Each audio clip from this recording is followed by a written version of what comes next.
Hello बच्चों, आज हम स्टार्ट करने वाले हैं प्रॉब्लम सेट 2 का लेक्चर 2। यानी कि पहले हम फर्स्ट से लेकर 7 तक क्वेश्चन हमने लेक्चर 1 में कंप्लीट किए और यहाँ पर क्वेश्चन 8 से लेकर क्वेश्चन 15 तक हम यहाँ पर आज देखने वाले हैं। Question number 8, find m if m minus 12x square plus 2 in bracket m minus 12x plus 2 equal to 0 has real and equal root. बच्चों, हमें यहाँ पर क्या फाइंड करना है? यम फाइंड करना है। और आपको पता है कि जब भी हमें real and equal root find करने होते हैं तब हमें क्या फाइंड करना पड़ता है? डेल्टा। तो डेल्टा क्या रहता है हमारा? बी स्क्वायर माइनस 4ac, जिसके लिए हमें क्या करना पड़ता है? इस इक्वेशन में जो इक्वेशन हमें दिया है उस इक्वेशन में ए बी और सी की वैल्यू हमें पहले निकालनी पड़ती है। तो हम पहले क्या करेंगे? ये वाला इक्वेशन एज इट इज़ लिखेंगे, जैसे कि M minus 12x square plus 2m minus 12x plus 2 equal to 0। अब इतना बड़ा इक्वेशन इसलिए घबराना नहीं है। हम इसको कंपेयर करेंगे जैसे हम हमेशा करते हैं, comparing with ax square plus bx plus c equal to 0। अब बच्चों, यहाँ पर जो a की वैल्यू है वो क्या है हमारी? यम माइनस 12। तो यहाँ पर हम क्या लिखेंगे? यम माइनस 12। उसके बाद b की वैल्यू क्या है हमारे पास? 2 यम माइनस 12। अब यहाँ पर c की वैल्यू क्या है हमारे पास? 2। तो यहाँ पर c इज इक्वल टू हम लिखेंगे 2। अब हमें क्या करना है? ये ए बी सी की वैल्यू डेल्टा के इक्वेशन में पुट करनी है। तो डेल्टा हमारे पास है, delta is equal to B का स्क्वायर माइनस 4ac। ये क्यों लिखा हमने? क्योंकि जब भी हमें रियल एंड इक्वल रूट्स निकालने पड़ते हैं तब हमें डेल्टा का फॉर्मूला यूज़ करना पड़ता है। तो यहाँ पर बच्चों बी का स्क्वायर मतलब इसका स्क्वायर, यानी कि बी की वैल्यू क्या है हमारे पास? 2 यम माइनस 12 उसका स्क्वायर, ये वाला स्क्वायर। ये सिर्फ हमने b की वैल्यू लिखी और ये square as it is minus 4 as it is into A क्या है हमारे पास? यम माइनस 12 और c क्या है हमारे पास? इंटू 2। अब बच्चों, यहाँ पर बच्चे कंफ्यूज हो जाते हैं। यहाँ पर आपको ब्रैकेट का स्क्वायर दिया है, ब्रैकेट का स्क्वायर दिया है मतलब इस वाले 2 का भी स्क्वायर है और इस ब्रैकेट वाले का भी वो स्क्वायर होता है। तो इसका स्क्वायर क्या है? 2, यानी कि 2 का स्क्वायर क्या है? 4। और ये जो ब्रैकेट का स्क्वायर है वो हम एज इट इज़ लिखेंगे। अब यहाँ पर 4 और यहाँ पर 2 क्या है? ये साइड में यानी कि बाहर है, ब्रैकेट के बाहर में। तो 4 इंटू 2 कितना होगा? 8। और ये जो टर्म एज इट इज़ बची है वो हम एज इट इज़ लिखेंगे। तो यहाँ पर क्या हो जाएगा? 4 इंटू यम, सॉरी यहाँ पर स्क्वायर लिखना मैं भूल गई। अब बच्चों, यहाँ पर यम माइनस 12 बन रहा है। यम माइनस 12 मतलब क्या है? a माइनस बी का स्क्वायर यहाँ पर बन रहा है। तो बच्चों, यहाँ पर a माइनस बी क्या होता है? X square minus 2ab plus B का स्क्वायर। तो ये वाला फॉर्मूला में हम क्या करेंगे? यहाँ पर अप्लाई करेंगे। यम को मानेंगे हम ये और 12 को मानेंगे हम b। तो बच्चों, ये 4 एज इट इज़ रहेगा। अब यहाँ पर ये a का स्क्वायर मतलब यम का square minus as it is 2 as it is a की जगह क्या लिखेंगे हम? फिर से यम लिखेंगे इंटू b की जगह क्या लिखेंगे हम? 12 लिखेंगे माइनस 8 इंटू यम कितना हो जाएगा? 8 यम। अब यहाँ पर ये माइनस और ये माइनस क्या होगा? प्लस हो जाएगा। और 12 8 सा कितना होता है? 12 8 सा होता है 96। अब हम इसको सॉल्व करेंगे। ये हो जाएगा यहाँ पर पहले यम स्क्वायर माइनस, यहाँ पर बच्चों सॉरी यहाँ पर क्या था? यहाँ पर प्लस बी का स्क्वायर रह गया। प्लस बी का स्क्वायर मतलब 12 का स्क्वायर। तो बच्चों यहाँ पर हो जाएगा 2 यम इंटू 12, यानी कि 12 प्लस 2 कितना हो जाएगा? 24 यम। और जो यहाँ पर बचा था हमारा लिखने के लिए क्या था? वो 12 का स्क्वायर। तो 12 का स्क्वायर कितना होता है? 144। और ये term 8 m plus 96 as it is. अब बच्चों, यहाँ पर हम 4 यम को क्या करेंगे? यहाँ पर मल्टीप्लाई करेंगे। तो 4 इंटू यम स्क्वायर कितना होगा? यहाँ पर 4 यम का square minus as it is यहाँ पर 24 इंटू 4। 24 इंटू 4 कितना होता है बच्चों? 96। तो हम यहाँ पर लिखेंगे माइनस 96 यम प्लस 4 इंटू 144। 4 इंटू 144 होता है 576। और ये जो आगे टर्म है वो एज इट इज़ लिखेंगे 8 यम प्लस 96। अब बच्चों, यहाँ पर हम क्या करेंगे, ये जो 96m यानी कि यहाँ पर -96 है और यहाँ पर -8m है, तो इसको क्या करेंगे हम, पहले इसको दोनों को सॉल्व करेंगे। यहाँ पर -96 -8m वो कितना हो जाएगा, 4m² एज इट इज़ रहेगा। इन दोनों को हम, ये इसका साइन भी माइनस है और इसका साइन भी माइनस है, तो वो प्लस हो जाएगा, लेकिन साइन जो बड़े नंबर का है वो लगेगा, यानी कि माइनस का। और 96 + 8 कितना होता है, 104m। अब बच्चों बाकी क्या रहेगा, यहाँ पर 576 और 96 दोनों को अगर हमने प्लस किया तो दोनों को प्लस करके वो बन जाएगा 672। अब बच्चों क्वाड्रेटिक इक्वेशन फाइंड करने के लिए हमें क्या करना पड़ता है, यहाँ पर जो डेल्टा है उसको क्या ज़ीरो करना पड़ता है, क्योंकि इक्वल के साइड में ज़ीरो रहता है ना। तो हम यहाँ पर क्या लिखेंगे, 4m² - 104m + 672 = 0। क्यों, क्योंकि रियल एंड रूट्स इक्वल यहाँ पर हमें निकालने के लिए क्या करना पड़ता है, हमें यहाँ पर 0। अब बच्चों यहाँ पर आप कंसिडर करोगे कि यहाँ पर 4 है जो हमें नहीं चाहिए, और अगर हम इसको डिवाइड करेंगे 4 से तो ये पूरा नंबर क्या होगा, छोटा होगा, जिससे हम कैलकुलेशन ईजी कर सकते हैं। तो हम यहाँ पर लिखेंगे डिवाइडिंग बाय 4। तो यहाँ पर आ जाएगा 4m² / 4 - 104m/4 + 672/4 = 0। तो यहाँ पर बच्चों ये जो यहाँ पर 4 है, वो ये 4 और ये 4 यहाँ पर कैंसिल हो जाएगा। और अगर हमने 4 से 104 का अगर यहाँ पर क्या किया, डिवाइड किया, तो यहाँ पर बच जाएगा 26। और यहाँ पर अगर 4 से हमने 672 को डिवाइड किया तो वो बन जाएगा 168। तो यहाँ पर बचे हुई वैल्यू कौन सी, यहाँ पर बचा m² - 26m + 168 = 0। तो ये बन गया हमारा क्वाड्रेटिक इक्वेशन। अब हम क्या कर सकते हैं, 168 के इस तरह के रूट्स हमें बनाने हैं जिसकी मिडल वाली टर्म हमें मिल जाए, जैसे कि हम हमेशा करते हैं। 168 किसके टेबल में 168 आता है, अगर हम 14 × 12 करें, 14 × 12 करें तो 168 आता है, लेकिन इन दोनों को प्लस करें तो वो क्या आता है, 26। लेकिन हमें क्या चाहिए, -26 चाहिए। तो -26 के लिए हमें दोनों को क्या करना पड़ेगा, माइनस करना पड़ेगा। तो ये टर्म हम क्या करेंगे, इसकी जगह लिखेंगे। तो यहाँ पर आ जाएगा m² - 14m - 12m + 168 as it is = 0। अब बच्चों यहाँ पर दो टर्म बन गई, ये वाली टर्म और ये वाली टर्म। अगर हमने इस वाले टर्म में से एक m कॉमन निकाला तो यहाँ पर क्या बचेगा, m, और यहाँ पर बचेगा m - 14। और यहाँ पर ये टर्म यहाँ पर एज इट इज़ होती है तो वो हो जाएगी m - 24। अगर हमने यहाँ पर ऑलरेडी m लिखा और यहाँ पर -14 लिखा तो यहाँ पर क्या बचा, 12 बचा। तो यहाँ पर क्या आ जाएगा, -12 = 0। अब यहाँ पर हम लिखेंगे m - 14 एक ब्रैकेट में, और जो बची हुई टर्म है बाहर वाली वो एक ब्रैकेट में। अब बच्चों यहाँ पर अगर हमने सॉल्व किया तो m - 14 = 0 और m - 12 = 0। तो इस 14 को अगर हम इधर भेजेंगे तो वो +14 हो जाएगा, और यहाँ पर ये जो -12 है उसको हम इधर भेजेंगे तो वो क्या हो जाएगा, +12 हो जाएगा। तो बच्चों यहाँ पर हमें m की दो वैल्यू मिल गई, m = 14 और m = 12। लेकिन यहाँ पर आप ऑब्जर्व करोगे तो हमने a को क्या कंसिडर किया था, हमने m - 12। अब बच्चों यहाँ पर आप देखोगे, अगर आपने इस वाले इक्वेशन में m की वैल्यू हमारे पास एक है 12 और दूसरी है 14।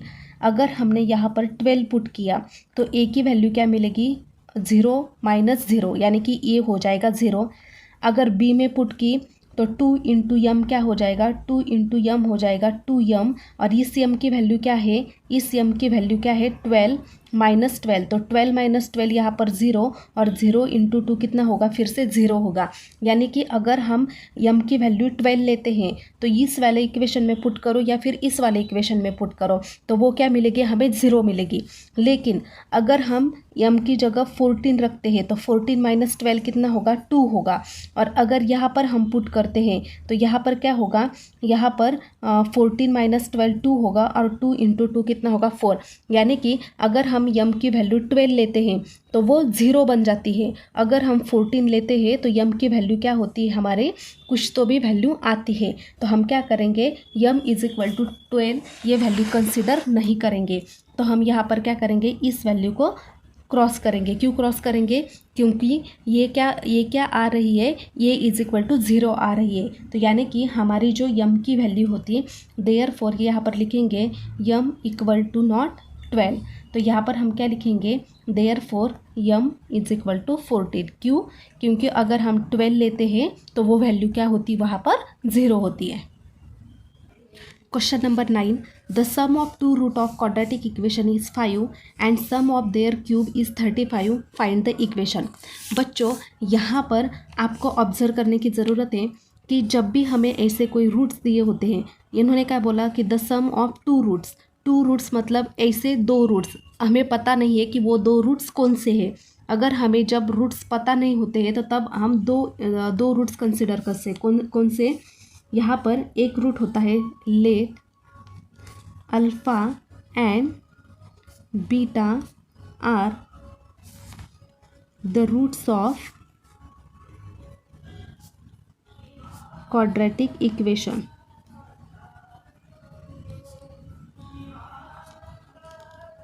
अब बच्चों बाद में उन्होंने क्या बोला है, the sum of two root of quadratic equation is 5। मतलब कोई जो 2 रूट से उनका जो सम है वो क्या है, 5 है। यानी कि 2 रूट्स कौन से माने हमने, अल्फ़ा और बीटा, यानी कि अल्फ़ा प्लस बीटा क्या बोला है उन्होंने, 5 बोला है। तो हम यहाँ पर लिखेंगे कि अल्फ़ा प्लस बीटा = 5।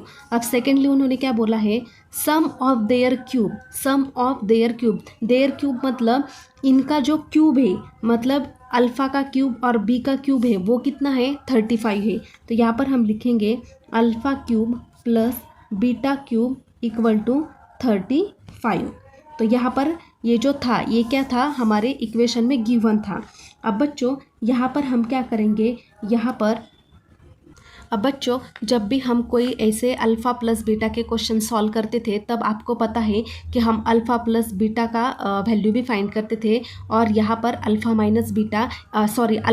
बीटा भी फाइंड करते थे। क्यों, क्योंकि इस वाले क्वाड्रेटिक इक्वेशन में हमारा जो रिक्वायर्ड क्वाड्रेटिक इक्वेशन जो रहता है वो क्या रहता है, x² minus alpha plus beta x plus alpha × beta = 0। ये हमारा इक्वेशन रहता है। इस इक्वेशन में डालने के लिए हमारे पास अल्फ़ा प्लस बीटा तो है लेकिन अल्फ़ा × बीटा नहीं है। तो इस वाले रिक्वायर्ड इक्वेशन में ये वैल्यू डालने के लिए हमें अल्फ़ा × बीटा चाहिए। तो अल्फ़ा × बीटा की वैल्यू हमें कैसे मिलेगी, तो बच्चों यहाँ पर alpha cube plus B cube दिया है। अल्फ़ा क्यूब प्लस बी का क्यूब फॉर्मूला क्या होता है, alpha plus B cube = alpha plus beta का cube minus 3 alpha beta into alpha plus beta. अब बच्चों यहाँ पर हम अल्फ़ा प्लस बीटा और अल्फ़ा प्लस बीटा की वैल्यू क्या करेंगे, पुट करेंगे, जिससे हमें यहाँ पर अल्फ़ा × बीटा मिल सकता है। तो हम यहाँ पर ट्राई करके देखेंगे कि इस वाले इक्वेशन में हमें ये वैल्यू मिलती है या नहीं। अब बच्चों अल्फ़ा × बीटा यानी कि ये वैल्यू, अब यहाँ पर हम ये वैल्यू लिखेंगे, क्या है वो, therefore alpha cube plus beta cube = alpha plus beta का cube minus 3 alpha × beta alpha plus beta in bracket. तो अब बच्चों अब यहाँ पर alpha cube plus beta cube कितना है हमारे पास, 35। तो यहाँ पर हम लिखेंगे 35। यहाँ पर अल्फ़ा प्लस बीटा है हमारे 5 और ये क्यूब एज इट इज़ रहेगा, माइनस 3 अल्फ़ा × बीटा हमारे पास है ही नहीं इसलिए हम इसको एज इट इज़ रखेंगे और अल्फ़ा प्लस बीटा की जगह हम लिखेंगे 5 क्योंकि वो हमारे पास है। तो 35 = फाइव का क्यूब कितना होता है 125 माइनस यहाँ पर 3 एंड 5 क्या है बाहर है तो 3 5 सा कितना होगा 15 और अल्फ़ा इंटू बीटा यहाँ पर एज इट इज़ रहेगा। अब बच्चों यहाँ पर क्या होगा ये जो 15 है यहाँ पर ये जो 15 है तो ये 15 को हम क्या करेंगे यहाँ पर इंटू में है तो वो कहा जाएगा इस -15 ये अल्फ़ा इंटू बीटा को पहले हम इस साइड में करेंगे, ये माइनस में है तो इधर जाकर वो क्या होगा 15 अल्फ़ा इंटू बीटा, इस तरह से भी हम इसको लिख सकते हैं। ये 125 एज इट इज़, ये 35 इधर जाएगा तो वो -35 हो जाएगा। तो 15 alpha beta equal to 125 minus 35 कितना होता है 90। अब बच्चों इसको alpha into beta as it is रहेगा 19, ये यहाँ पर 15 इंटू में है तो वो जाएगा यहाँ पर डिवाइड में 15 के टेबल में 90 कितने नंबर पर 6 नंबर पर, यानी कि अल्फ़ा इंटू बीटा हमें कितना मिला 6। 15 6 का कितना होता है 90।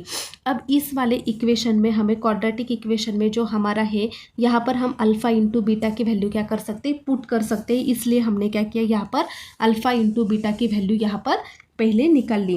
तो अब हमारा रिक्वायर्ड क्वाड्रेटिक इक्वेशन क्या है, हम यहाँ पर लिखेंगे the required quadratic equation is X square minus alpha plus beta X plus alpha into beta equal to 0। अब एक्स स्क्वायर यहाँ पर एज इट इज़ रहेगा, अल्फ़ा प्लस बीटा कितना है हमारे पास 5x प्लस और अल्फ़ा इंटू बीटा कितना है हमारे पास 6 इक्वल टू 0। तो ये क्वाड्रेटिक इक्वेशन हमें यहाँ पर मिल गया, यानी कि इसके रूट्स क्या है हमने क्या कंसिडर किए थे, इसके रूट एक अल्फ़ा प्लस बीटा और alpha cube plus B cube. तो ये आ गया हमारा required quadratic equation. Question number 10, find quadratic equation such that its root are square of sum of the root and square of difference of the root of equation. और ये वाला equation हमें दिया है। अब बच्चों यहाँ पर क्वाड्रेटिक इक्वेशन यानी कि रूट्स हमें फाइंड करने हैं, लेकिन मैंने पहले इक्वेशन में क्या बोला कि हमें रूट्स फाइंड करने, लेकिन हमें रूट्स पता नहीं है। जब हमें इस सिचुएशन में रूट्स पता नहीं होते तब हम दो रूट्स लेते, कौन से, एक अल्फ़ा और दूसरा बीटा। अब सेकेंडली क्या बोला है, square of sum of the root, मतलब जो रूट हमने लिए है उसकी सम करके हमें उसका स्क्वायर करना है। और सेकेंड क्या करना है, square of difference of the root.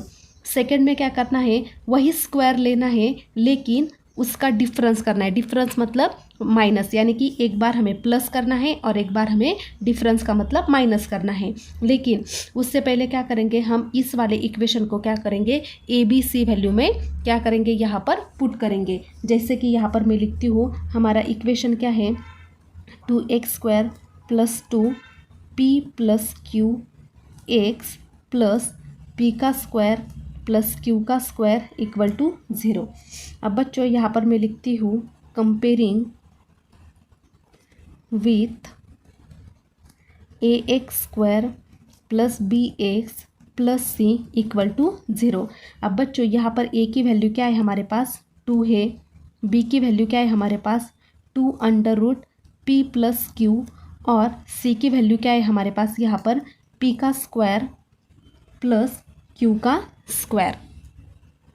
बच्चों ये हमारा कौन सा इक्वेशन होता है, रिक्वायर क्वाड्रेटिक इक्वेशन, जिसके लिए हमें अल्फ़ा प्लस बीटा भी चाहिए और अल्फ़ा इंटू बीटा भी चाहिए।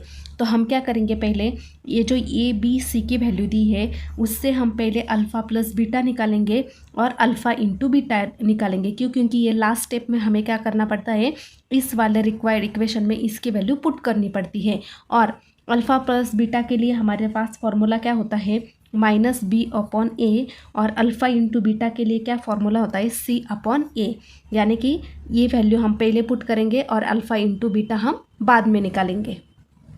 तो यहाँ पर मैं लिखती हूँ alpha plus beta equal to -b/a, और -b की ये माइनस एज इट इज़, और b क्या है हमारे पास, b हमारे पास 2√p plus q upon a की वैल्यू क्या है हमारे पास 2। तो बच्चों ये 2 और ये 2 क्या होगा, कैंसिल हो जाएगा। तो यहाँ पर क्या बचेगा, पी प्लस क्यू, यानी कि अल्फ़ा प्लस बीटा कितना मिला हमें यहाँ पर माइनस पी प्लस क्यू। इसको हम क्या करेंगे, स्क्वायर करेंगे, क्योंकि आगे हमें इसकी ज़रूरत पड़ेगी।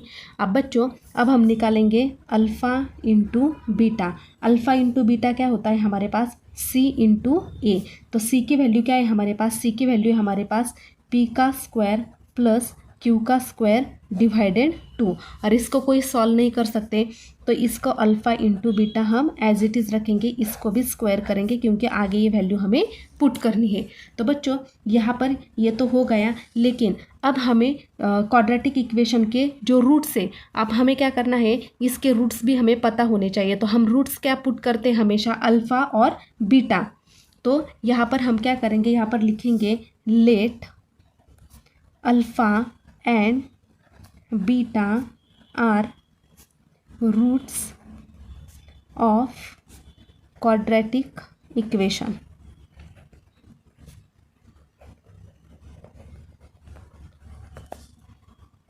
अब बच्चों क्वेश्चन में हमें क्या दिया था, such that its root are square of sum. Square of sum मतलब उसके सम, जो हमने रूट्स निकाले हैं, रूट्स क्या फाइंड किए हमने, अल्फ़ा और बीटा। मतलब एक बार हमें अल्फ़ा प्लस बीटा का स्क्वायर लेना है और दूसरी बार square of difference. Square of difference मतलब इसका अल्फ़ा माइनस बीटा का स्क्वायर। मतलब एक बार इसको सम करनी है और एक बार इसको हमें क्या करना है, डिफरेंस यानी कि माइनस लेना है। यानी कि एक बार हमारा अल्फ़ा क्या होगा, ये होगा अल्फ़ा प्लस बीटा, और जो बीटा है हमारे पास वो क्या होगा, अल्फ़ा माइनस बीटा। तो ये पहचानने के लिए हम क्या करेंगे, यहाँ पर अल्फ़ा 1 इसको नाम देंगे और इसको बीटा 1 नाम देंगे। तो ये हो जाएगा हमारा अल्फ़ा 1 और ये हो जाएगा बीटा 1। अब बच्चों अल्फ़ा 1 हमने क्या कंसिडर किया था, अल्फ़ा प्लस बीटा का स्क्वायर, और बीटा 1 क्या कंसिडर किया हमने, अल्फ़ा माइनस बीटा स्क्वायर। यानी कि कंसिडर नहीं किया, ये हमें क्या दिया है, ये हमें गिवन दिया है इक्वेशन में। अब बच्चों यहाँ पर अल्फ़ा 1, अब पहले हम अल्फ़ा 1 सॉल्व करते हैं। तो बच्चों अगर हमने अल्फ़ा 1 सॉल्व किया तो आप देखोगे कि ए प्लस बी हमें कितना मिला था, आप यहाँ पर देखोगे ए प्लस बी हमें मिला था माइनस पी प्लस क्यू। तो इसकी जगह हम ये वैल्यू लिखेंगे माइनस पी प्लस क्यू का स्क्वायर। तो ये आ गया हमारा अल्फ़ा 1 आ गया, ठीक है। अब अल्फ़ा 1, तो बच्चों आप यहाँ पर मैंने हर बार आपको बताया है कि जब भी हम इस ब्रैकेट वाले का स्क्वायर करते हैं तो वो कभी भी माइनस में नहीं आता है, वो पॉजिटिव में आता है। तो वो क्या आ जाएगा, अल्फ़ा 1 इज इक्वल टू, भले ही ये किस में है, निगेटिव में, लेकिन वो क्या होगा, पॉजिटिव में ही आएगा, पी प्लस क्यू का स्क्वायर। अब हम क्या करते हैं, इस इक्वेशन को क्या नाम देते हैं, 1 नाम देते हैं। अब ये अल्फ़ा 1 का हो गया, अब बीटा 1 का हम कंसिडर करेंगे। अब बीटा 1 के लिए क्या है, अल्फ़ा माइनस बीटा का स्क्वायर। अब अल्फ़ा माइनस बीटा का स्क्वायर तो हमारे पास है नहीं, तो हम क्या करेंगे, इसको एज इट इज़ लिखेंगे अल्फ़ा माइनस बीटा का स्क्वायर। अब बच्चों आपको पता है कि ये कौन सा फॉर्मूला बन रहा है, ये माइनस बी का स्क्वायर।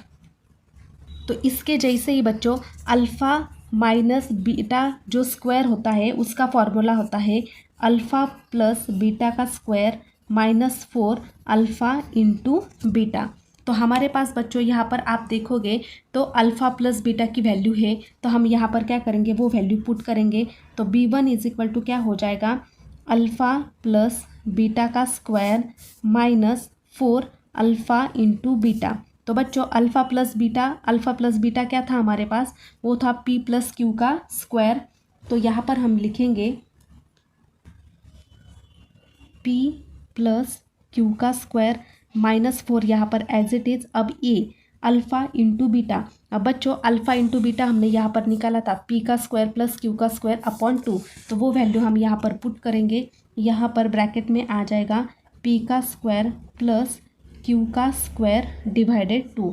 आप यहाँ पर देखोगे तो 2 1 सा 2 और 2 2 सा 4, यानी कि यहाँ पर सिर्फ क्या बचेगा, p प्लस क्यू का स्क्वायर माइनस 2 p का स्क्वायर प्लस क्यू का स्क्वायर।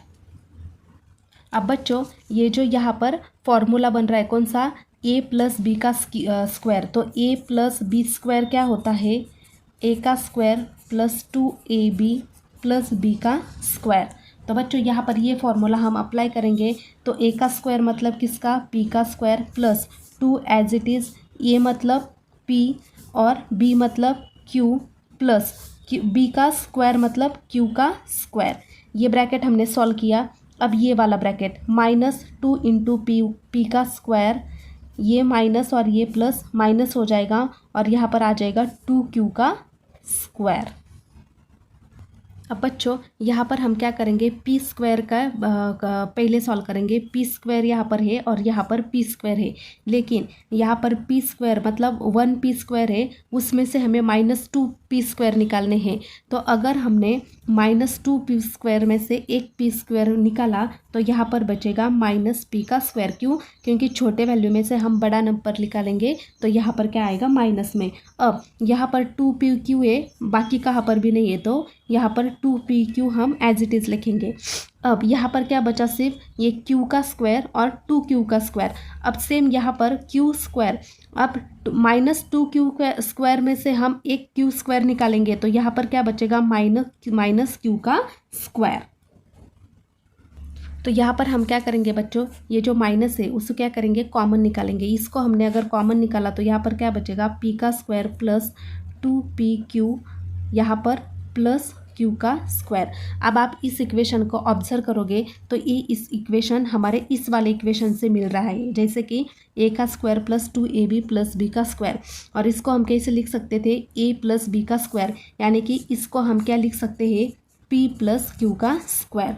यानी कि हमारा जो b1 आया है वो क्या आया है, -p माइनस q का स्क्वायर। यहाँ पर क्या था, माइनस का साइन था जो मैंने प्लस लिखा, तो यहाँ पर आ गया क्योंकि हम इसको कॉमन निकाल रहे हैं और इस इक्वेशन में डाल रहे थे, वो क्या आ जाएगा, p माइनस क्यू का स्क्वायर। यहाँ पर भी माइनस आ जाएगा। तो यहाँ पर बच्चों हमारा जो यहाँ पर क्या है, b1, यानी कि हमने पहले a1 सॉल्व किया और बाद में अल्फ़ा 1 सॉल्व किया और यहाँ पर बीटा 1 सॉल्व किया। यानी कि अब हम यहाँ पर न्यू रूट्स कौन से लिख सकते हैं, हम यहाँ पर बोल सकते हैं कि sum of the roots of the new equation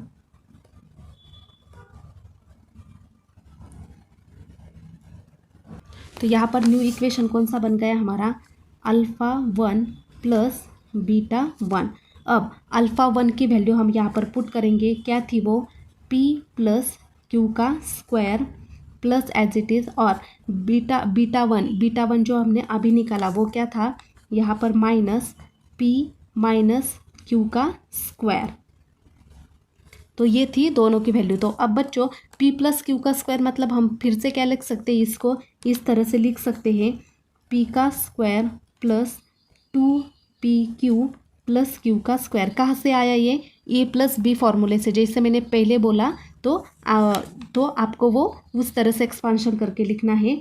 अब यहाँ पर ये जो माइनस प्लस है वो क्या हो जाएगा, माइनस हो जाएगा, और सेम यही वैल्यू सिर्फ माइनस में आ जाएगी। क्यों, क्योंकि यहाँ पर क्या है, माइनस है, तो वो क्या हो जाएगी, p का square minus 2pq plus q का स्क्वायर।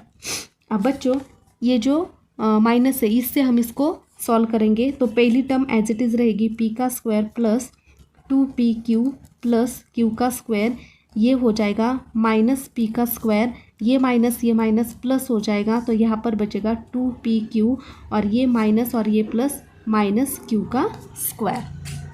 यहाँ पर बच्चों प्लस p का स्क्वायर और माइनस p का स्क्वायर कैंसिल हो जाएगा, और यहाँ पर प्लस q का स्क्वायर और माइनस q का स्क्वायर कैंसिल हो जाएगा, तो यहाँ पर क्या बचेगा, 2pq प्लस 2pq। तो दोनों को प्लस करेंगे तो क्या हो जाएगा, 4pq। यानी कि अल्फ़ा प्लस बीटा, हम अल्फ़ा 1 प्लस बीटा 1 हमने क्या कंसिडर किया था, इसको अल्फ़ा 1 प्लस बीटा 1, क्या आया हमारा, 4pq। अब हमें क्या करना है, अल्फ़ा 1 इंटू बीटा 1 के प्रोडक्ट सॉल्व करना है। तो यहाँ पर हम लिखेंगे प्रोडक्ट ऑफ रूट्स,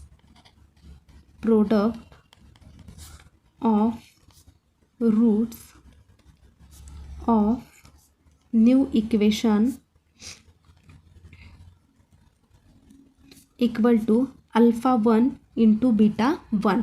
अब बच्चों अल्फ़ा 1 इंटू बीटा 1 के लिए क्या होगा, alpha 1 into beta 1 equal to alpha 1 हमने क्या सॉल्व किया था, अल्फ़ा 1 हमने सॉल्व किया था p प्लस क्यू का स्क्वायर और इंटू बीटा वन की वैल्यू क्या थी हमारे पास, माइनस p माइनस क्यू का होल स्क्वायर। अब इसको फिर से हम सॉल्व करेंगे तो वो क्या आ जाएगा, सबसे पहले क्या करेंगे हम इस माइनस को हटा देंगे क्योंकि वो ब्रैकेट का स्क्वायर है। तो मैंने क्या बोला कि ब्रैकेट के स्क्वायर में ये माइनस क्या होता है, हट जाता है, यानी कि ये हो जाएगा p प्लस क्यू का square into p minus Q का स्क्वायर, यानी कि एक बार प्लस में है और एक बार माइनस में है। तो हम क्या कर सकते हैं कि दोनों क्या है, सेम वैल्यू है, सिर्फ माइनस का फ़र्क है और दोनों में क्या है, स्क्वायर है। तो हम क्या कर सकते हैं, यहाँ पर माइनस को कॉमन ले सकते हैं, जैसे कि माइनस इन ब्रैकेट यहाँ पर आ जाएगा p plus q into p minus q whole का स्क्वायर। क्या किया, ये जो स्क्वायर है उसको एक ही ब्रैकेट में क्या किया, एक बार लिखा, दो बार लिखने की वजह। तो यहाँ पर क्या बन जाएगा, वो यहाँ पर माइनस एज इट इज़ रह जाएगा और ये हो जाएगा p का स्क्वायर और यहाँ पर क्या हो जाएगा, माइनस क्यू का स्क्वायर और उसका स्क्वायर। ऐसा क्यों, ये यहाँ पर ये जो ब्रैकेट का स्क्वायर है ये तो ये रह गया, यहाँ पर माइनस एज इट इज़ लिखा, p यहाँ पर भी p है और यहाँ पर भी p है, इसलिए p का स्क्वायर, ये प्लस और ये माइनस माइनस हो गया और ये q और ये q का स्क्वायर। इस तरह से हम इसको लिख सकते हैं। अब हमारा रिक्वायर्ड क्वाड्रेटिक इक्वेशन है वो कौन सा है, द रिक्वायर्ड क्वाड्रेटिक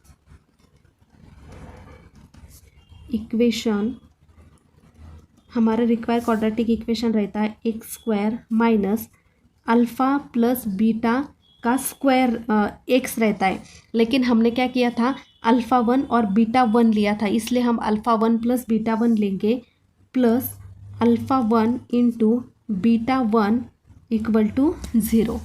अब यहाँ पर हम इसकी वैल्यू पुट करेंगे तो x square minus alpha 1 plus beta 1 कितना आया था हमारा, 4pq x plus alpha 1 into beta 1 कितना आया था हमारे यहाँ पर, माइनस p का स्क्वायर माइनस q का स्क्वायर और ब्रैकेट का स्क्वायर। तो लास्ट में इसको लिखेंगे x square minus 4pq x, ये माइनस माइनस प्लस माइनस क्या हो जाएगा, minus p square minus q का स्क्वायर और होल का स्क्वायर। तो ये आ गया इक्वल टू 0। तो ये आ गया हमारा required quadratic equation. Question number 11, Mukund purchases ₹50 more than what Sagar purchases. The product of amount they have is 15,000. Find the amount of each has. मतलब एक मुकुंद नाम का लड़का है जिसके पास 50 रुपीज़ मोर है। किससे मोर है, सागर से, लेकिन हमें ये नहीं पता कि सागर के पास कितने पैसे हैं। तो हम क्या करेंगे, सागर को क्या करेंगे, एक्स कंसिडर करेंगे। अगर हमने सागर को एक्स कंसिडर किया तो हमें मुकुंद को क्या कंसिडर करना पड़ेगा, एक्स प्लस 50। क्यों, क्योंकि उन्होंने क्या बोला कि सागर के पास जितने पैसे हैं उससे 50 ज़्यादा है मुकुंद के पास, तो इसको एक्स कंसिडर किया तो इसको एक्स प्लस 50। अब आगे the product of the amount they have, the product of amount मतलब इन दोनों का प्रोडक्ट मतलब x into x plus 50 equal to कितना, इज मतलब इक्वल टू और कितना है 15,000, यानी कि उनका प्रोडक्ट हमें करना है और वही कंडीशन हमें यहाँ पर दी है। तो सबसे पहले हम क्या करेंगे, किसको हमने क्या कंसिडर किया वो लिखेंगे। तो हम यहाँ पर लिखेंगे लेट अमाउंट ऑफ सागर को हमने एक्स कंसिडर किया और अमाउंट ऑफ मुकुंद, तो मुकुंद के पास कितने अमाउंट होगी, एक्स प्लस 50। क्यों, क्योंकि उसके पास सागर से क्या है, 50 ज़्यादा है। अब अकॉर्डिंग टू हमारी condition, according to the condition हमारी कंडीशन क्या बोली उन्होंने, the product of the amount they have, मतलब उनके पास जितनी अमाउंट है उसकी हमें प्रोडक्ट करनी है। तो उनके पास अमाउंट कितनी है, x एंड x प्लस 50, तो उसके हमें क्या करनी है, प्रोडक्ट करना है। प्रोडक्ट मतलब मल्टीप्लिकेशन, यानी कि x into x plus 50 is मतलब क्या होता है, इक्वल टू, और वो कितना है 15,000। अब हम क्या करेंगे, इसको इस वाले इक्वेशन को सॉल्व करेंगे। वो क्या आ जाएगा, x इंटू एक्स कितना होगा, x square plus x into 50 क्या होगा 50, और इस 15,000 का हम इधर लेंगे तो वो हो जाएगा -15,000 इक्वल टू 0। अब ये जो इक्वेशन हमारे पास यहाँ पर आया है वो क्या है, क्वाड्रेटिक इक्वेशन। अब हम देखते हैं कि इसको हम किससे सॉल्व करेंगे, फैक्टराइजेशन से। अगर हमने इसको फैक्टराइजेशन से सॉल्व किया तो हमें 15,000 के क्या करना पड़ेगा, यहाँ पर मल्टीप्लाई, कितना मल्टीप्लाई, यानी कि उनका आंसर कितना आ जाएगा 50, यानी कि इसका आंसर एडिशन, हमें एडिशन या फिर सब्सट्रैक्शन कितनी चाहिए 50। तो बच्चों 15,000 किस टेबल में आता है, हम ऐसा बोल सकते हैं कि 150 का कितना, 150 इंटू 100 कितना होगा 15,000 होगा। लेकिन हम किसको प्लस और किसको माइनस करेंगे ताकि हमारा क्या आ जाए 50। अगर हम 150 माइनस 100 करेंगे तो वो क्या आ जाएगा 50 आ जाएगा। तो यहाँ पर हम लिखेंगे x square plus 150 x minus 100 x, ये माइनस 15,000 एज इट इज़, और इक्वल टू 0 भी एज इट इज़। अब बच्चों यहाँ पर हम क्या करेंगे, ये दोनों टर्म गई, ये वाली टर्म और ये वाली टर्म, इसमें से अगर हमने x कॉमन लिया तो यहाँ पर क्या बचेगा, x प्लस 150, और सेम यही टर्म हमारी आगे रहती है x प्लस 150। तो यहाँ पर x तो हमने ऑलरेडी लिया, तो क्या बचेगा यहाँ पर -100। तो आप करके भी देख सकते हो कि ऐसा आता है या नहीं। तो यहाँ पर क्या आएगा, यहाँ पर एक बार हम लिखेंगे x प्लस 150 और सेकेंड ब्रैकेट में x माइनस 100 इक्वल टू 0। अब यहाँ पर आ जाएगा x प्लस 150 इक्वल टू 0 और x माइनस 100 इक्वल टू 0। तो x इज इक्वल टू, इस 15 को हम इधर भेजेंगे तो वो -150 हो जाएगा, और x इज इक्वल टू इस 100 को हम इधर भेजेंगे तो वो माइनस है तो इधर जाकर वो प्लस हो जाएगा। यानी कि हमें x की एक वैल्यू मिल गई -150 और x की एक वैल्यू मिल गई हमें 100 रुपीज़। अब बच्चों हमें क्या फाइंड करने के लिए बोला था कि find the amount each of one has, मतलब दोनों के पास कितनी अमाउंट है वो हमें फाइंड करनी है। लेकिन अमाउंट कभी भी माइनस में नहीं होती है, आपको वो पता है। तो हम क्या करेंगे, यहाँ पर लिखेंगे x equal to not 150 amount, मतलब यहाँ पर हम लिख सकते हैं अमाउंट नॉट इन निगेटिव, मतलब अमाउंट कभी भी निगेटिव नहीं रहती है। यानी कि हमारी x की वैल्यू क्या आ गई फिर, x इज इक्वल टू 100। अब बच्चों हमने अमाउंट ऑफ सागर, अब अमाउंट ऑफ सागर, अब अमाउंट ऑफ सागर को हमने क्या कंसिडर किया था x, तो x कितना आया हमारा 100। अब हमने हमारी क्या है अमाउंट ऑफ मुकुंद को हमने क्या कंसिडर किया था x प्लस 50। तो ये क्या है हमारा 100 प्लस 50, 100 प्लस 50 कितना आएगा 150। यानी कि मुकुंद के पास सागर के पास कितने पैसे 100 और मुकुंद के पास कैसे 150। तो आप ऐसे चेक भी कर सकते हैं, रीचेक कि आपका आंसर सही है या नहीं गलत है। तो बच्चों यहाँ पर 100 और 150 में से कितना डिफरेंस आ रहा है, 50 डिफरेंस आ रहा है। और आपको इक्वेशन में सेम वही चीज़ बताई थी कि मुकुंद के पास कितने पैसे है, 50 रुपीज़ ज़्यादा है किससे, सागर से। तो सागर की अमाउंट हमें कितनी मिली थी, सागर की अमाउंट मिली हमें 100 और इसकी अमाउंट कितनी मिली हमें 150। यानी कि दोनों का डिफरेंस 50 है, मतलब मुकुंद के पास 50 रुपीज़ ज़्यादा है सागर से। यानी कि हमारा जो क्वेश्चन है वो आप ऐसे क्रॉस चेक कर सकते हो कि वो सही है या गलत।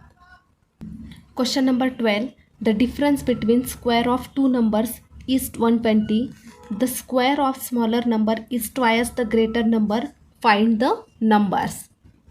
अब बच्चों यहाँ पर बात हो रही है स्मॉलर नंबर की और ग्रेटर नंबर की, और हमें फाइंड नंबर्स बोला है. तो यहाँ पर हमें नंबर्स पता ही नहीं है, तो हम क्या करेंगे, ग्रेटर नंबर को x कंसिडर करेंगे और स्मॉलर नंबर को y कंसिडर करेंगे. उसके बाद हमें जो कंडीशन दी है वो क्या है, the difference between square of two number is 120. मतलब difference between square of two numbers, मतलब जो दो नंबर हमने लिए यानी कि x और y का हमें क्या करना है, स्क्वायर करना है और उनका डिफरेंस लेना है. मतलब डिफरेंस मतलब क्या होता है, माइनस, और वो कितना है, 120 है. तो पहले हम क्या लिखते हैं यहाँ पर, greater number equal to x और स्मॉलर नंबर को हम कंसिडर करते हैं y. अब बच्चों फर्स्ट कंडीशन यहाँ पर स्क्वायर ग्रेटर का और स्मॉलर का नंबर तो हमें यहाँ पर क्या किया, कंसिडर किया. अब हम लिखते हैं according to the condition.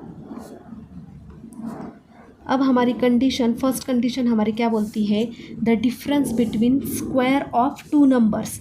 The difference between square of two numbers. Square of two numbers मतलब दो नंबर्स हमने कौन से कंसिडर किए, दो नंबर हमने कंसिडर किए x और y. तो उन्होंने क्या बोला, उसका स्क्वायर करना है, यानी कि x का भी स्क्वायर और y का भी स्क्वायर. और क्या बोला फिर, डिफरेंस मतलब क्या होता है, दोनों में y माइनस का साइन. और इज 120, इसका मतलब होता है इक्वल टू, और वो क्या है, 120. तो ये बन जाएगा हमारा इक्वेशन. तो यहाँ पर हम लिखेंगे एक्स स्क्वायर माइनस वाई का स्क्वायर इक्वल टू 120. इसको हम इक्वेशन नंबर 1 ऐसा लिख सकते हैं. अब बच्चों according to the second condition, यहाँ पर लिखते हैं according to the second condition. अब बच्चों सेकेंड कंडीशन में क्या बोला है उन्होंने, the square of smaller number. Square of smaller number मतलब स्मॉलर नंबर कौन सा है हमारा, y. तो यानी कि यहाँ पर y को स्क्वायर करना है. उसके बाद इज ट्वाइस. इज मतलब क्या बोला है मैंने, इज मतलब होता है इक्वल टू, ट्वाइस मतलब होता है 2. Twice greater number. अब ग्रेटर नंबर कौन सा है हमारा, x, यानी कि 2x. वो क्या है, ये 2x है, यानी कि square of smaller number is twice the greater number, यानी कि y square is equal to 2x. तो सेकेंड कंडीशन क्या आ गई हमारी, y square is equal to 2x. तो ये क्या हो गया हमारा इक्वेशन नंबर 2. अब बच्चों यहाँ पर आप एक बात ऑब्जर्व करोगे, यहाँ पर y square is equal to 2x, यानी कि y स्क्वायर की वैल्यू क्या आ गई, 2x. यहाँ पर भी y स्क्वायर है, यानी कि फर्स्ट वाले इक्वेशन में ये जो y square is equal to 2x है, ये वैल्यू हम पुट कर सकते हैं. तो हम यहाँ पर लिख सकते हैं put value of y square is equal to 2x in equation 1. First equation में हम इसको पुट करेंगे. फर्स्ट इक्वेशन क्या है हमारा, एक्स स्क्वायर माइनस वाई का स्क्वायर इज इक्वल टू 120. तो x square as it is minus y square की जगह क्या लिखेंगे, 2x इक्वल टू 120. अब हम क्या करेंगे, इस 120 को इधर लेंगे तो वो क्या हो जाएगा, हमें इक्वेशन मिल जाएगा. तो एक्स स्क्वायर माइनस 2x ये इधर लाएंगे तो 120 इक्वल टू 0. तो ये इक्वेशन हमारा यहाँ पर क्वाड्रेटिक इक्वेशन बन गया. अब हम क्या करेंगे, 120 के ऐसे फैक्टर्स निकालेंगे जिसका एडिशन या फिर सब्सट्रैक्शन कितना आता है, -2 आता है. अब यहाँ पर 120 के ऐसे फैक्टर्स, यानी कि 12 के टेबल में 10 नंबर के, यानी कि 12 10 सा क्या होता है 120. लेकिन हमें क्या चाहिए, माइनस चाहिए. तो हम क्या करेंगे, इसको माइनस लिखेंगे और इसको प्लस लिखेंगे और दोनों के एडिशन करेंगे तो हमें यहाँ पर -2 मिल जाएगा. तो इस इक्वेशन को हम लिखेंगे x square minus 12x plus 10x minus 120 equal to 0. अब ये वाली और ये वाला हमारा क्या, दो टर्म मिल गए. इसमें से हम एक x निकालेंगे तो यहाँ पर बचेगा x minus 12. Same as it is यही चीज़ हम आगे लिखेंगे.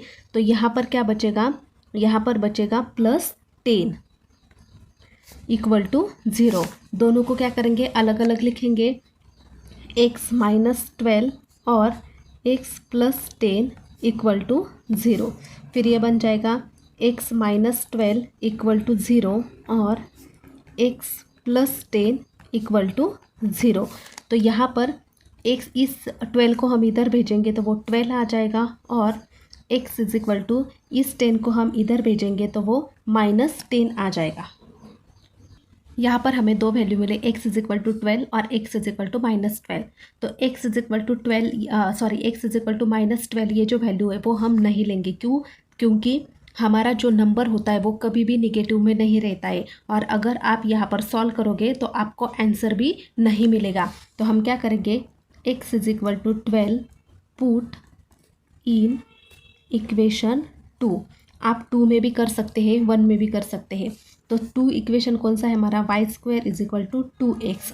अब y² इज इक्वल टू 2 × 12। 2 × 12 कितना होगा वो, y² इज इक्वल टू 24। अब बच्चों हमें तो y की वैल्यू चाहिए। y की वैल्यू मतलब y को हमने क्या कंसिडर किया था, स्मॉलर नंबर, यानी कि कोई तो नंबर हमें यहाँ पर मिलेगा, स्मॉलर हो या ग्रेटर हो, कोई भी एक चलेगा। तो यहाँ पर हम क्या करेंगे, स्क्वेयरिंग ऑन बोथ साइड करेंगे।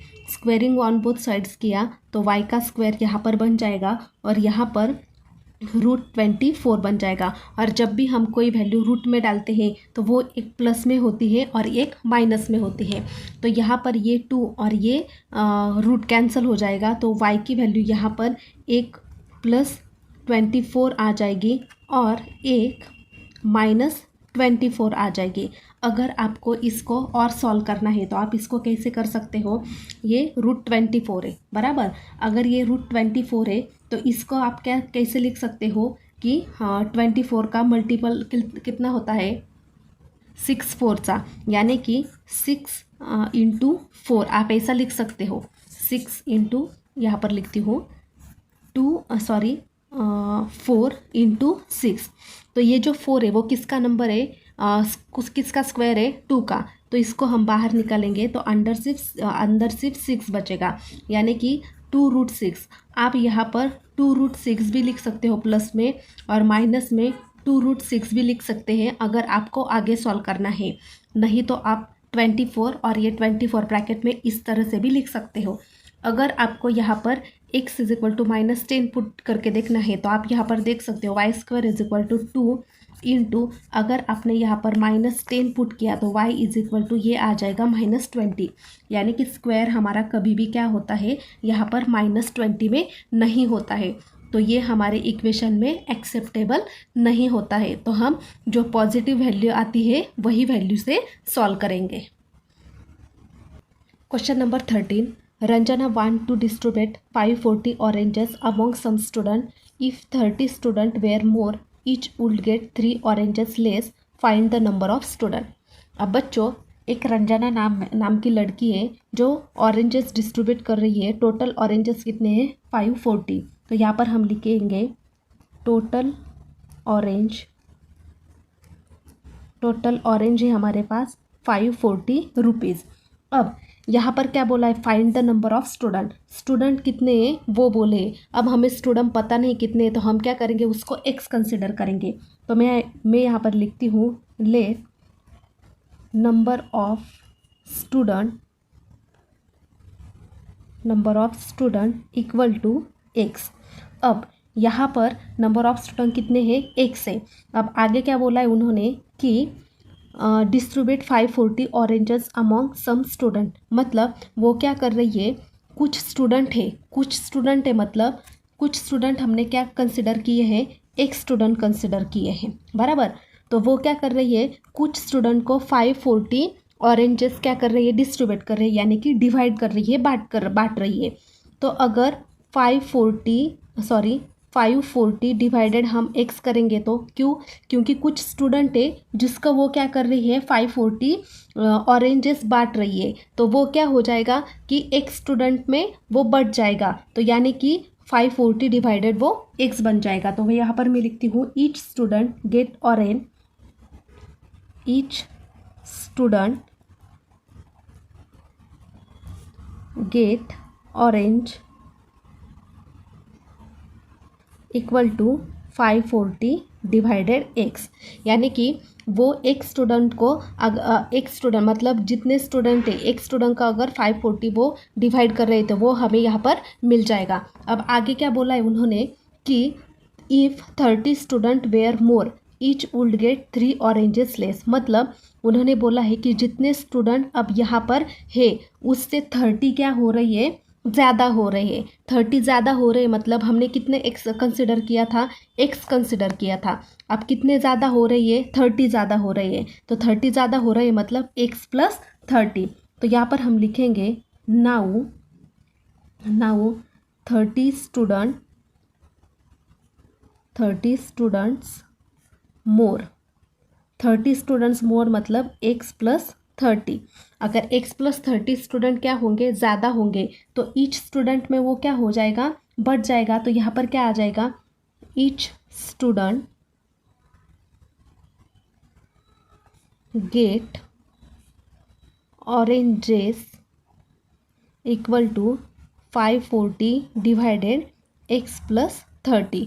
ऐसा क्यों, क्योंकि अगर पहले उसने एक स्टूडेंट कंसिडर किया था और ऑरेंजेस उसके पास 540 थे, तो 540 डिवाइडेड एक्स करेंगे तो हमें एक स्टूडेंट की वैल्यू यहाँ पर ईच स्टूडेंट की वैल्यू मिल जाएगी। और उसके बाद उन्होंने बोला कि बाद में जो 30 स्टूडेंट क्या हो गए, ज़्यादा हो गए, तो x प्लस 30, और फिर हमें क्या करना पड़ेगा, x प्लस 30 को क्या करना पड़ेगा, यहाँ पर डिवाइड करना पड़ेगा। अब आगे क्या बोला है उन्होंने, each student would get 3 oranges less, मतलब 3 ऑरेंजेस लेस। लेस का मतलब क्या होता है, माइनस, यानी कि 3 ऑरेंजेस क्या हो गए, उसको कम पड़ गए। कैसे पड़ गए, अगर हम इन दोनों का डिफरेंस करेंगे, क्यों, क्योंकि पहले उसने क्या किया था, इतने स्टूडेंट को पकड़ा था, फिर इतने स्टूडेंट क्या हो गए, ज़्यादा हो गए। तो अगर हम इन दोनों का डिफरेंस करेंगे तो हमें क्या मिल जाएगा, कोई तो एक इक्वेशन मिल जाएगा। जैसे कि ये 540 divided x minus 540 divided x plus 30 equal to 3 क्यों, क्योंकि उसको 3 ऑरेंजेस क्या थे, उनके पास 3 ऑरेंजेस उसको कम पड़ गए थे, तो इसलिए हमने क्या किया, इक्वल टू 3 लिखा। अब बच्चों यहाँ पर 540 है और यहाँ पर भी 540 है, तो हम क्या करेंगे, 540 को कॉमन लिखेंगे। जैसे कि 540 यहाँ पर बचेगा 1/x माइनस यहाँ पर बचेगा 1/x प्लस 30 इक्वल टू 3। अब इसका हम क्या करेंगे, क्रॉस मल्टीप्लाई। तो ये हो जाएगा, क्रॉस मल्टीप्लाई करने के बाद ये हो जाएगा 1 × x प्लस 30 माइनस 1 × x और डिवाइडेड इन दोनों का इक्वेशन, तो x × x plus 30 equal to यहाँ पर 3, और ये जो 540 यहाँ पर क्या है, मल्टीप्लाई में, तो वो यहाँ जाकर क्या होगा, वो डिवाइड में चला जाएगा। तो यहाँ पर इन दोनों को मल्टीप्लाई करेंगे तो वो कितना आ जाएगा, x प्लस 30, और यहाँ पर आ जाएगा माइनस x डिवाइडेड, ये हो जाएगा x का square plus 30x equal to यहाँ पर 3 × 1 = 3 और 3 180, यहाँ पर कितना, इसको हम 3 से डिवाइड करेंगे तो वो हो जाएगा 1/180। यहाँ पर ये प्लस x और माइनस x कैंसिल हो जाएगा और बचेगा 30/x² plus 30x equal to 1/180। अब इसको हम क्या करेंगे, क्रॉस मल्टीप्लाई करेंगे तो वो आ जाएगा 30 × 180 और 1 से इसको हम मल्टीप्लाई करेंगे तो सेम एज इट इज़ वही वैल्यू यहाँ पर आएगी। तो 30 × 180 होता है 5400 और x² plus 30x as it is रहेगा। अब हम क्या करेंगे, इसको यहाँ पर शिफ्ट करेंगे और यहाँ पर 0 कंसिडर करेंगे। तो जैसे कि यहाँ पर मैं लिखती हूँ x² plus 30x as it is, इसको हम इधर शिफ्ट करेंगे तो वो -5400 हो जाएगा और यहाँ पर आ जाएगा 0। अब बच्चों हमें क्या करना है, 5400 के ऐसे इक्वेशन इसको मल्टीप्लाई इससे करना है जिसकी वैल्यू हमें 30 मिल जाए। तो बच्चों यहाँ पर ये 5400 करना तो पॉसिबल नहीं है। तो किस टेबल में 54 आता है? तो 9 6 सा होता है 54, लेकिन 2 0 बच गए, तो इस पर एक 0 और इस पर एक 0। अगर हम 90 माइनस 60 करते हैं तो हमें प्लस 30 मिल जाता है। तो हम इसको प्लस करेंगे और इसको माइनस करेंगे, तो यहाँ पर आ जाएगा x square plus 90x minus 60x minus 5400 equal to 0। अगर इससे हम एक x कॉमन लेते हैं तो यहाँ पर बचेगा x प्लस 90, और सेम वही वैल्यू हम आगे लिखते हैं। तो अगर इसको हम यहाँ पर लिखा तो यहाँ पर क्या बचेगा? यहाँ पर बचेगा 60, तो माइनस 60 इक्वल टू 0। तो इसको हम सेपरेट सॉल्व करेंगे, x प्लस 90 और सेकेंड ब्रैकेट में x माइनस 60 इक्वल टू 0। तो x प्लस 90 इक्वल टू 0 और x माइनस 60 इक्वल टू 0। तो ये हो जाएगा x is equal to minus 90 और ये हो जाएगा x is equal to plus 60। तो हमें फाइंड करने के लिए क्या बोला था कि find the number of student. जब नंबर ऑफ़ स्टूडेंट हमें फाइंड करने होते हैं तो नंबर ऑफ़ स्टूडेंट कभी भी हम निगेटिव कंसिडर नहीं करते हैं। तो हम क्या लिखेंगे? Therefore number of student, therefore the required number of student is 60. Question number 14. Mr. Dinesh owned an agricultural farm at village Travel. The length of the farm is 10 meter more than twice the breadth. In order to harvest rainwater, he dug a square shaped pond inside the farm. मतलब एक क्या है, यहाँ पर rectangle का shape है जहाँ पर वो क्या कर रही है, कुछ तो भी काम करना चाहते हैं। तो ये रेक्टेंगल में है, रेक्टेंगल में यहाँ पर जो होती है वो लेंथ होती है और ये जो छोटी होती है वो ब्रीथ होती है, और उसके अंदर इनसाइड वो क्या कर रहे हैं, वो स्क्वायर का एक पॉइंट कर रहे हैं। The side of point is 1/3। जो अंदर का पॉइंट है वो क्या किस साइज का है? 1/3 का। Of the breadth of farm, the area of farm is 20 times the area of the pond. Find the length and breadth of the farm and of the pond. अब बच्चों यहाँ पर हमें लेंथ एंड ब्रीथ फाइंड करने के लिए बोला है, तो पहले क्या करेंगे, हम लेंथ को x पकड़ेंगे, सॉरी ब्रीथ को क्या करेंगे, हम x कंसिडर करेंगे। तो यहाँ पर मैं लिखती हूँ ब्रीथ को हमने x कंसिडर किया। अब आया लेंथ। अब बच्चों उन्होंने क्या बोला है कि जो हमारी लेंथ है, उन्होंने क्या बोला है हमें, the length of the farm is 10 metre more than twice the breadth. मतलब ब्रीथ से ज़्यादा है। तो यानी कि बच्चों 10 मीटर मोर मतलब क्या होता है कि 10 ज़्यादा है, यानी कि यहाँ पर आ जाएगा 10, और ट्वाइस द ब्रीथ मतलब 2x, क्योंकि ब्रीथ को हमने क्या कंसिडर किया है, x, और 10 मोर यानी कि 2x प्लस 10, यानी कि हमारी ब्रीथ लेंथ कितनी आएगी, 2x प्लस 10। क्यों? क्योंकि उन्होंने क्या बोला है कि 10 ज़्यादा है, ब्रीथ से 10 ज़्यादा है और ट्वाइस भी है, तो वो हमने कंसिडर किया। उसके बाद हमें क्या बोला है कि उन्होंने एरिया भी हमें यहाँ पर निकालने के लिए बोला है। तो यहाँ पर आ जाएगा एरिया ऑफ पॉन्ड, और इसका एरिया हम कैसे फाइंड करेंगे, तो एरिया हमारा होता है बच्चों, area equal to length into breadth, length into breadth. अब लेंथ कितनी हमारी 2x प्लस 10 इंटू ब्रीथ कितनी हमारी x, यानी कि 2x इंटू एक्स। यहाँ पर इस तरह से हम लिख सकते हैं कि 2x प्लस 10 इंटू एक्स। तो बच्चों 2x इंटू एक्स कितना हो जाएगा, ये हो जाएगा 2x स्क्वायर प्लस 10x। तो ये हो गई हमारे पास एरिया ऑफ फार्म। तो यहाँ पर हम लिखेंगे एरिया ऑफ फार्म। तो यहाँ पर हमने फार्म का एरिया निकाल लिया। अब हम पॉन्ड के लिए भी एरिया निकालेंगे, क्योंकि इस रेक्टेंगल शेप में हम इसका एरिया भी कंसिडर करेंगे और जो अंदर का पॉन्ड है उसका एरिया भी कंसिडर करेंगे। अब बच्चों यहाँ पर हम लिखेंगे फॉर पॉन्ड। अब पॉन्ड के लिए अगर हमें एरिया निकालना है तो उसके लिए हम क्या करेंगे, पॉन्ड के लिए हमारे पास एरिया क्या होता है 1/3 इंटू ब्रीथ। ऐसा क्यों, क्योंकि एरिया का जो पॉन्ड का जो एरिया है वो हमें ऑलरेडी यहाँ पर 1/3 टाइम्स ब्रीथ। यहाँ पर देखिए pond, the side of pond is 1/3, यहाँ पर the side of pond is 1/3 times of the breadth. Times of the breadth मतलब 1/3 मतलब 1/3, और टाइम्स मतलब क्या होता है इनटू, और ब्रीथ मतलब बी। तो यहाँ पर ब्रीथ हमने क्या कंसिडर की है, एक्स कंसिडर की है। तो हम क्या करेंगे इक्वल टू 1/3 इंटू एक्स, यानी कि x/3। तो ये क्या हो जाएगा, हमारा पॉन्ड का एरिया हो जाएगा। तो यानी कि यहाँ पर हम साइड भी लिख सकते हैं, इसकी क्या है ये साइड है, साइड्स ऑफ पॉन्ड। तो यहाँ पर बच्चों अब इसका तो हमने साइड्स निकाल लिया, अब हम क्या करेंगे इसका स्क्वायर भी निकालेंगे, एरिया ऑफ पॉन्ड।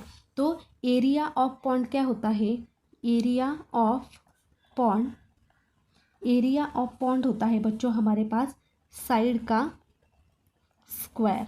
अब पॉन्ड का साइड हमने कितना लिखा था x/3 और उसका स्क्वायर, तो ये क्या हो जाएगा x का स्क्वायर और 3 का भी स्क्वायर, यानी कि x²/9। अब बच्चों आगे कंडीशन क्या दी हमें वो चेक करो। यहाँ पर लिखा है the area of the form, area of the form, area of the form हमने क्या लिखा था 20x², यानी कि 2x + 10 और x, ये क्या है हमारा एरिया ऑफ द फॉर्म। तो उन्होंने क्या बोला है the area of the form is मतलब क्या होता है, इज़ मतलब होता है इक्वल टू, तो यहाँ पर आ जाएगा इक्वल टू। अब 20 टाइम्स, 20 टाइम्स मतलब 20 इंटू, टाइम्स मतलब होता है into area of the pond. Area of the pond कितना फाइंड किया हमने area of the pond find किया था यहाँ पर x²/9। तो यहाँ पर क्या आ जाएगा x²/9। तो ये हो गया हमारा इक्वेशन, जिसके लिए हमने पहले क्या निकाला एरिया ऑफ फॉर्म निकाला, उसके बाद पॉन्ड का साइड निकाला और उसके बाद एरिया ऑफ पॉन्ड निकाला। तो ये हो गई हमारी कंडीशन। तो इसको हम लिखेंगे अकॉर्डिंग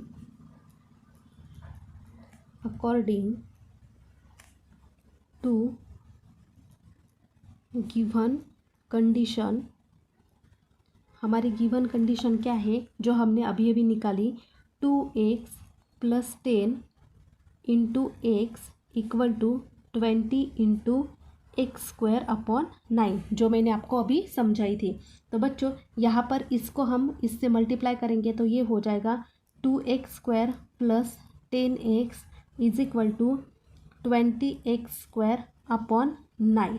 तो बच्चों ये जो 9 है वो इस साइड में क्या हो जाएगा मल्टीप्लाई हो जाएगा, कैसे 9 इंटू, ये डिवाइड में है तो यहाँ पर मल्टीप्लाई में चला जाएगा 10x is equal to 20x²। तो ये हो जाएगा 9 2 कितना होता है 18x² plus 9 into 10 90x is equal to 20x² as it is. अब हम क्या करेंगे इस 20x² को क्या करेंगे इधर शिफ्ट करेंगे या फिर इसको इधर शिफ्ट करेंगे, तो वो क्या हो जाएगा यहाँ पर बचेगा 20x², इस x² को हम इधर लेंगे तो वो -18x² हो जाएगा। और यहाँ पर ये जो 90x है इसको हम क्या करेंगे एज इट इज़ 90x ऐसा रखेंगे। इन दोनों को 20x² में से अगर 18x चला गया तो यहाँ पर कितना x बचेगा, यहाँ पर 90x एज इट इज़, और इन दोनों को माइनस करेंगे तो यहाँ पर बचेगा सिर्फ 2x²। तो यहाँ पर आ जाएगा 2x², ये इधर भेजेंगे तो ये 90x यहाँ पर बच जाएगा और यहाँ पर कुछ भी नहीं मतलब 0 है। तो ये इक्वेशन कौन सा बन गया 2x² minus 90x equal to 0। अब हम क्या करेंगे इसको कॉमन निकालेंगे। तो यहाँ पर अगर हमने कुछ कॉमन निकाला तो यहाँ पर बचेगा 2x, यहाँ पर 1x बचेगा और माइनस यहाँ पर बचेगा 45। क्यों? क्योंकि 9 यहाँ पर हमने ऑलरेडी 2 बाहर निकाला, तो यहाँ पर इसका हाफ कितना होता है 45। तो यहाँ पर एक बार होगा 2x इज इक्वल टू 0 और x माइनस 45 इक्वल टू 0। तो यहाँ पर x इज इक्वल टू ये 2 यहाँ पर क्या है मल्टीप्लाई में, तो वो डिवाइड में जाएगा, और यहाँ पर x इज इक्वल टू ये 45 हो जाएगा। तो यहाँ पर x की वैल्यू 0 आएगी और यहाँ पर हमें x की वैल्यू मिल गई 45। तो बच्चों जो 0 वैल्यू होगी वो तो हमारी नहीं आएगी, क्योंकि वैल्यू कुछ तो भी जब भी हम वृत्त कोई भी फाइंड करते हैं तो वो 0 में कभी भी काउंट नहीं करते हैं। तो यहाँ पर बच्चों हमने जो x कंसिडर किया था x इज इक्वल टू 40, तो उसकी जो हमारी हमने क्या एरिया ऑफ फार्म हमें निकालना है। तो एरिया ऑफ फार्म हमने क्या डिसाइड किया था? तो बच्चों एरिया ऑफ फार्म के लिए हमने कंसिडर किया था 2x प्लस 10। तो x की वैल्यू हमें 45 लेनी है, तो 2 इंटू 45 प्लस 10, तो वो आ जाएगा 90 प्लस 10 इक्वल टू 100। और अल्सो हमने दूसरा एरिया ऑफ क्या निकाला था पॉइंट के लिए, जो लेंथ के लिए था, तो वो क्या था हमारे पास x/3 था। तो वो x/3 मतलब x/3 था, तो उसके लिए हम लिखेंगे x कितना आया था हमारा, x आया था हमारा 45 और डिवाइडेड 3, तो 3 इंटू 45 कितना होगा 15। तो ये आ गया। तो हम यहाँ पर लिखेंगे लास्ट में length of rectangle field is 100 metre and breadth is 45 metre. Also length of each side of square pond is 15 meter. Question number 15. A tank fill completely in 2 hours if both the taps are open. If only one of the taps is open at the given time, the smaller tap taken 3 hours more than the larger one to fill the tank. How much time does each tap take to fill the tank completely? मतलब हमें क्या पूछा है कि एक tank है जो completely 2 hours में क्या होती है, वो एक टैंक वो पूरी फिल होती है, भरती है। अब उन्होंने क्या बोला है कि 2 टैप्स है, 2 टैप्स मतलब 2 नल है, एक छोटा है और एक बड़ा है, यानी कि स्मॉलर है और एक लार्जर है। तो स्मॉलर और लार्जर दोनों टैप्स को अगर हम ओपन करेंगे तो एक टैप को, यानी कि दोनों अलग अलग टैप को हमें क्या करना है यहाँ पर, तो वो दोनों अगर हम अलग अलग ओपन रखेंगे तो वो टैंक कम्प्लीटली कितनी फिल होगी वो हमें पूछा है। तो बच्चों यहाँ पर हमें स्मॉलर और लार्जर दिया है, तो हम पहले क्या करेंगे उसको कंसिडर करेंगे। अब बच्चों लार्जर टैप को क्या हम ना x कंसिडर करते हैं और स्मॉलर टैप को हमने क्या किया y कंसिडर किया। लेकिन यहाँ पर साफ का साफ क्या लिखा है, taps is open at given time, the smaller tap taken 3 hours more than the larger tap. तो बच्चों लार्जर टैप को अगर हमने x कंसिडर किया तो यहाँ पर जो दूसरा कंडीशन होगा यहाँ पर भी x होगा, क्योंकि यहाँ पर x है, क्योंकि इससे वो बड़ा है, कितना बड़ा है 3 से, यानी कि ये आ जाएगा x+3। यानी कि अगर हमने लार्जर टैप को x पकड़ा तो स्मॉलर टैप हमें चाहिए x+3, क्योंकि इसका जो 3 हावर्स है वो क्या है 3 हावर्स से ज़्यादा है लार्जर टैप से। अब if both tap are open, तो उन्होंने क्या किया कि बोथ टैप अगर ओपन हो गए तो वो कितने हावर्स में फिल हो रही है 2 हावर्स में, तो यहाँ पर हम लिखेंगे 2 हावर्स। अब बच्चों यहाँ पर हमें लास्टली क्या पूछा है, how much time does each tap take to fill the tank completely. Each मतलब हर एक, मतलब अगर सिर्फ लार्ज टैप ही अगर क्या है ओपन है तो जो टैंक है वो कितने हावर्स में यानी कितने टाइम में फुल हो जाएगी।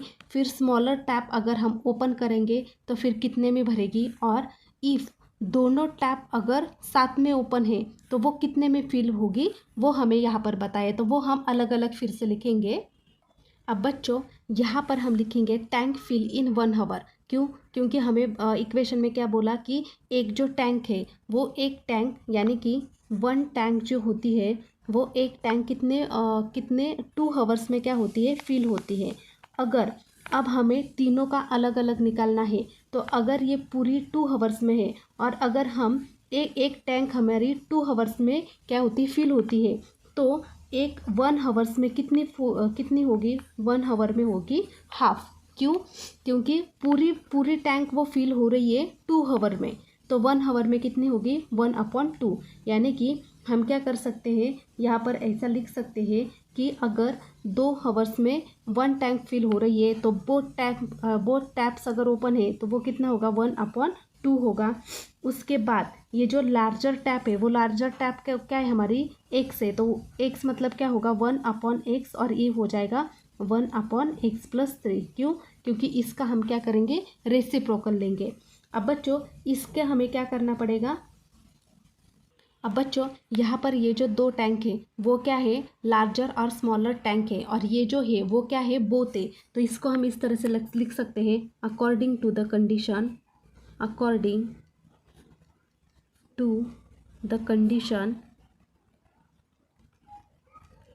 हमारी कंडीशन क्या है कि स्मॉलर और ग्रेटर लार्जर और स्मॉलर टैंक तो दोनों साथ में अगर फिल होगी तो साथ में मतलब दोनों को क्या करेंगे ऐड करेंगे, और टैंक कितनी फिल हो रही हमारी हाफ, यानी कि यहाँ पर आ जाएगा 1/2। अब हम क्या करेंगे पहले इन दोनों को क्या करेंगे यहाँ पर क्रॉस मल्टीप्लाई करेंगे।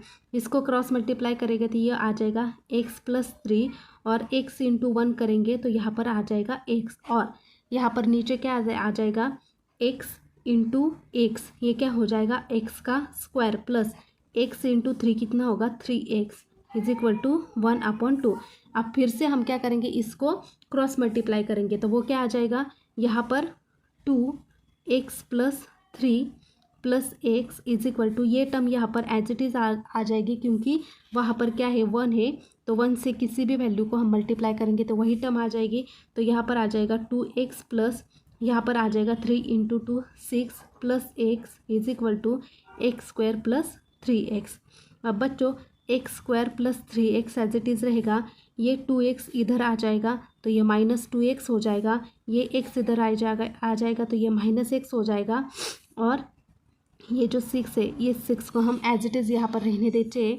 तो x = x² यहाँ पर प्लस 3x और ये 2x -2x कितना हो जाएगा ये -3x हो जाएगा। यहाँ पर बच्चों गड़बड़ हो गई, ये 2x + 6 और 2 × x कितना होता है यहाँ पर 2x होता है, यानी कि यहाँ पर ये जो x यहाँ पर आया है ये क्या है 2x है, तो यहाँ पर बच्चों 3x और ये 2x -2x कितना हो जाएगा -4x हो जाएगा। तो 6 = x², ये 3x -4x है, अगर 4x में से x 3x हम निकालेंगे तो यहाँ पर क्या बचेगा सिर्फ -x बचेगा, यानी कि x² -x, इस 6 को हम इधर भेजेंगे तो वो -6 हो जाएगा और इक्वल टू यहाँ पर बचेगा 0। अब हम इसको क्या करेंगे फैक्टराइज करेंगे 6 को। अगर हमें 6 को ऐसे फैक्टराइज करना है जिससे हमें वैल्यू मिल जाएगी यहाँ पर -1 की, तो यहाँ पर 3 2 होता है 6, तो अगर हम 3 को यहाँ पर हम 3 को माइनस करेंगे और इसको प्लस करेंगे तो हमें यहाँ पर -1 वैल्यू मिलेगी। तो यहाँ पर मैं लिखती हूँ x² -3x + 2x -6 = 0। ये और ये 2 टर्म बन गए, तो इसमें से हम एक x निकाल लेंगे तो यहाँ पर बचेगा x -3 प्लस यहाँ पर आ जाएगा 2 और x -3, क्योंकि दोनों टर्म क्या होती है सेम ही होती है। तो यहाँ पर आ जाएगा x -3 और x + 2 = 0। तो अगर हम इसको अलग अलग कैलकुलेट करेंगे तो x की वैल्यू हमें मिलेगी यहाँ पर 3, क्योंकि 3 को इधर भेजेंगे तो वो +3 हो जाएगा, और x = ये आ जाएगा -2। तो हमारा आंसर क्या होगा बच्चों 3 होगा। क्यों? क्योंकि -2 जो होता है वो टाइम नेगेटिव में काउंट नहीं होता है, तो हम x = -2 नहीं लेंगे। आप यहाँ पर लिख सकते हो कि time can not be in negative. तो हमारा जो x है, जो हमने x कंसिडर किया था, x हमने किसको कंसिडर किया था, x हमने कंसिडर किया था हमारे लार्जर टैप को। तो हमारा जो लार्जर टैप है, लार्जर टैप =x = 3, यानी कि लार्जर टैप अगर ओपन है तो वो कितने हावर्स में हमारी यहाँ पर फिल हो रही है 3 हावर्स में यहाँ पर फिल हो रही है। यहाँ पर लिख सकते हैं हम 3 हावर्स। और जो हमारा स्मॉलर टैप है यहाँ पर लिखते हैं हम स्मॉलर टैप। तो स्मॉलर टैप के लिए हमें क्या कंसिडर किया था x+3। तो x+3 मतलब x आया था हमारा 3+3 यानी कि 6 हावर्स। यानी कि हमारा अगर लार्जर टैप ओपन है तो वो 3 हावर्स में कंप्लीट हो रहा है, और स्मॉलर टैप जो अगर ओपन है तो वो 6 हावर में क्या हो रहा है, वो कंप्लीट हो रहा है, फिल हो रहा है। इस तरह से हमने प्रॉब्लम सेट 2 पूरा सॉल्व किया। अगर वीडियो यूज़फुल लगे तो प्लीज़ लाइक, शेयर और सब्सक्राइब ज़रूर करना, और हमें इंस्टाग्राम पे भी फॉलो करना सेम आईडी पर। Thank you so much.